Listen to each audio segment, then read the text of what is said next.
Yesterday, Bungie dropped a new article on Bungie.net breaking down a bunch of future exotic armor tuning changes coming next season. It included a list of 7 to 9 exotic armor pieces for each subclass, with a number of buffs, some nerfs, and some outright reworks to their base functionality. Bungie opened the article with the basic statement that their goal was to identify underused exotics and make them better, and to identify overused exotics and bring them back down. If I was to boil down the gist of this video into one statement, it would be that they categorically failed in this regard. Big ol' swing and a miss. It's really too bad because we're coming off of some big wins in PvP, including some great trials changes, some new PvP loot around the corner. Supremacy has been a massive success in terms of providing a wider variety of matchmaking parameters, so all people of varying skill levels can find a comfortable place in PvP to play. And after all of that, you go and do something like this and totally screw it up. So let's break down a handful of these changes, including the Stompies nerf, the blanket nerfs to a ton of underused exotics, and more. I'm going to start with my baby first. I cannot fathom, I cannot comprehend what possessed Bungie to nerf the Mantle of Battle Harmony. It makes zero sense. I keep coming at it from numerous angles, and it's sheer lunacy no matter how I slice it. Bungie decided to reduce the damage buff of the Mantle of Battle Harmony by 60%. 60! You're now going to do significantly less than half the damage you currently do with the exotic perk. Guys, not even Billy Mays before all the coke, God rest his soul, could convince anyone with more than 3 brain cells to use this exotic right now. If you're unfamiliar with this exotic chest piece for the Warlock, the Mantle gives you a tiny bit of extra super energy whenever you get a kill with a weapon matching your subclass element. Once your super is full, you now get access to a buff called Absorption Cells. This makes it so that whenever you have full super energy, and then you get a final blow with a weapon matching your subclass element, you'll get a 15% buff to your weapon damage of the matching element for 3.5 seconds. That's less than 1 stack of multi-kill clip. It's basically like getting Rampage on your gun. It's a very short duration and a small bump in your damage output. So I've loved this thing for a long time because I really love running and gunning and not using my super and instead just focusing on being mega aggressive with my firearms. You can stack it with other damage perks like Rampage or Kill Clip, but your window is extremely small, so you have to keep that pedal on the floor. Very high risk, high reward playstyle.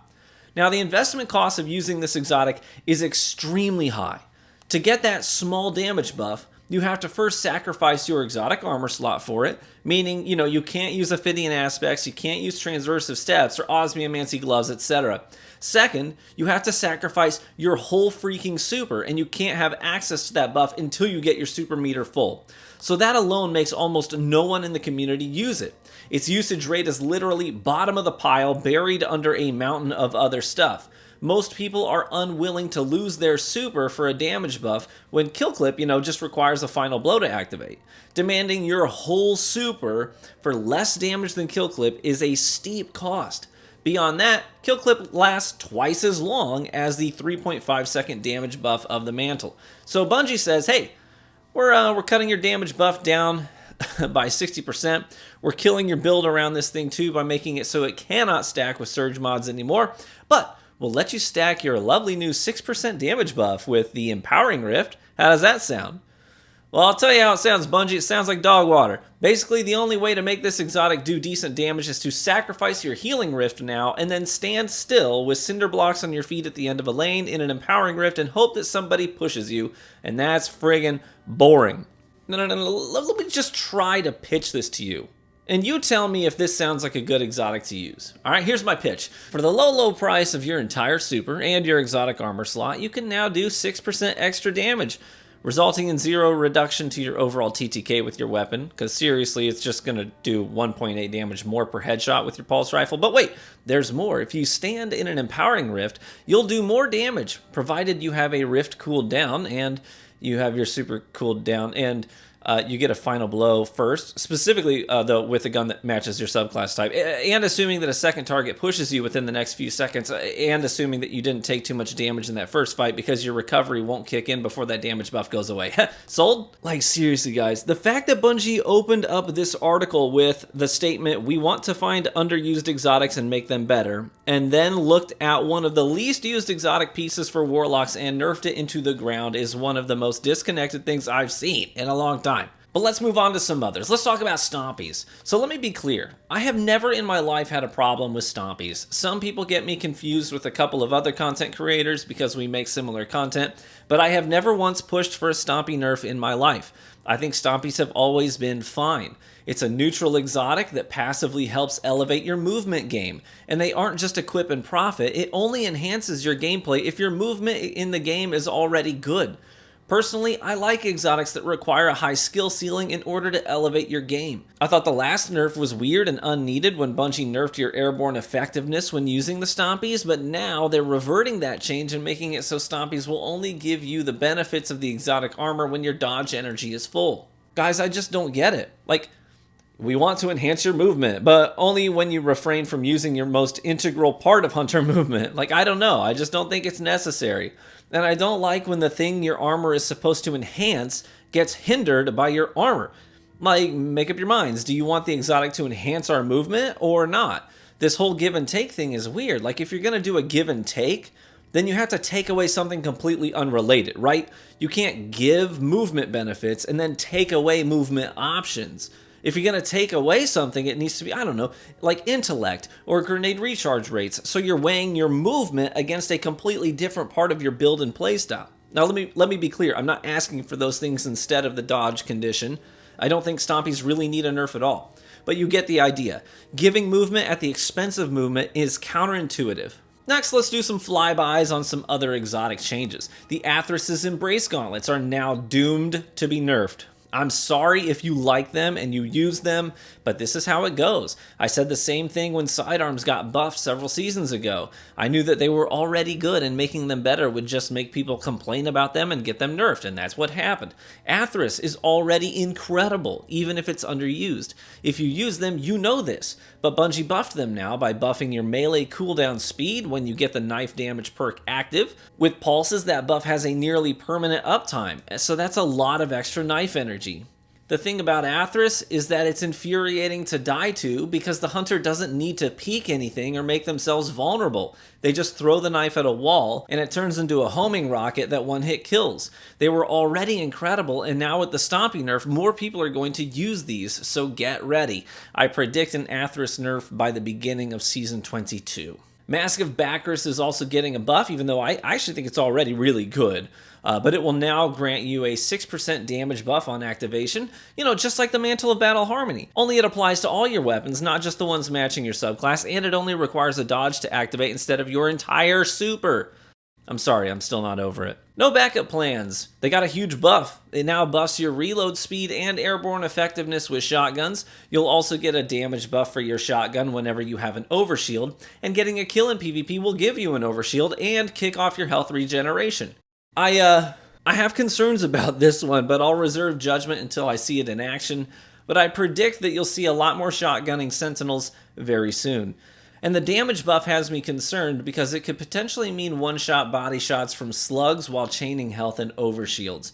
So we'll have to keep an eye on it. The Eternal Warrior got a really cool buff. Arc Weapon Final Blows now grant a 6% damage buff to your arc weapons, just like the Mantle of Battle Harmony.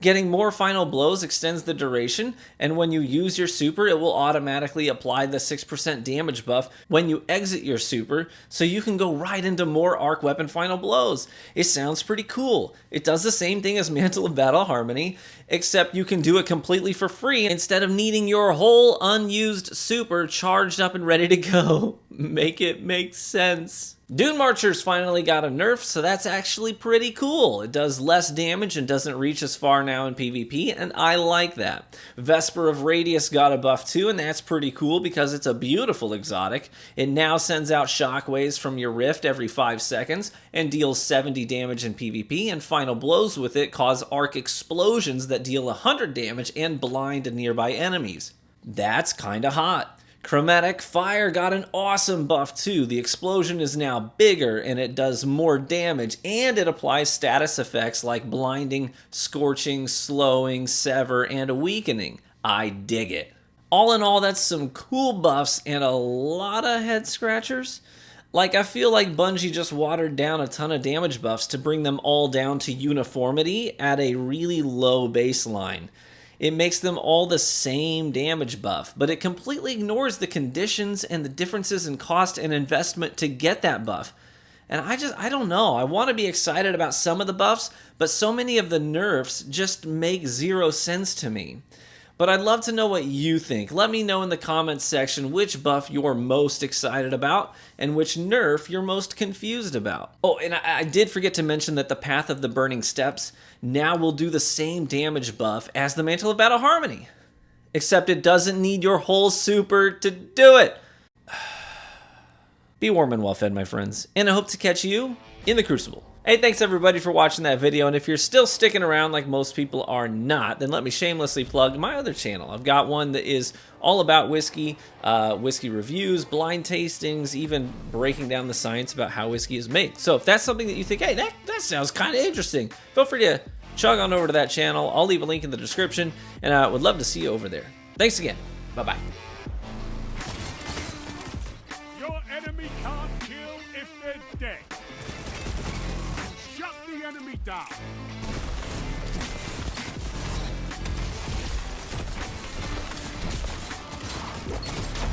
That shut them down.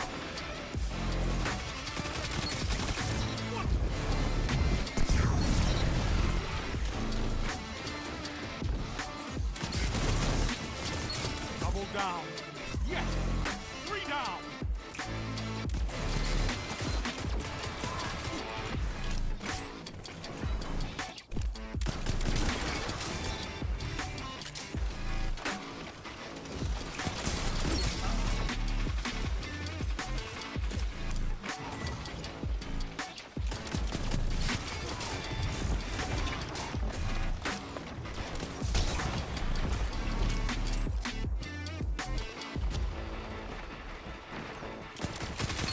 You made that look easy, Warlock.